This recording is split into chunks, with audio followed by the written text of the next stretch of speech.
დღეს მინდა მოვამზადო ერთი ძალიან გემრიელი ხორცის სალათი, მაქსიმალურად ჯანსაღად და გემრიელად და ვფიქრობ ყველას მოგეწონებათ. დავიწყოთ სალათის ფურცლით დაპუტვით. ორნაირი სალათის ფურცელი მაქვს და ამასთან ერთად ასევე გავუკეთებ წიწმაც, რომელიც საოცრად უხდება თავისი მომჟავო გემოებით. ეხლა დავუმატებთ ტკბილი სიმინდის მარცვლებს და ორი ფერის ზეთისხილს. მიხარია რომ აქამდე მოაღწიეს და ნახევარი არ შევჭამე. ამას ასევე ჭირდება ხახვი, შეგიძლიათ წითელი, შეგიძლიათ თეთრი. ასევე დაგჭირდებათ საქონლის ხორცი, რომელიც უნდა დაჭრათ სასრულ ზომაზე და ფორმაზე. ცოტა ზეთი მოვასხათ და გადავიტანოთ ასევე ხორცს. ეს თუ ხელიდან არ გამივარდება, კარგი იქნება.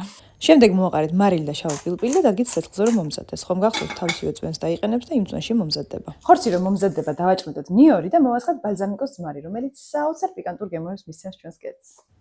ჩემი რჩევა არავითარ შემთხვევაში არ გამოტოვოთ ბალზამიკო და ნიორი, სწორედ ის აძლევს უმთავრეს გემოს.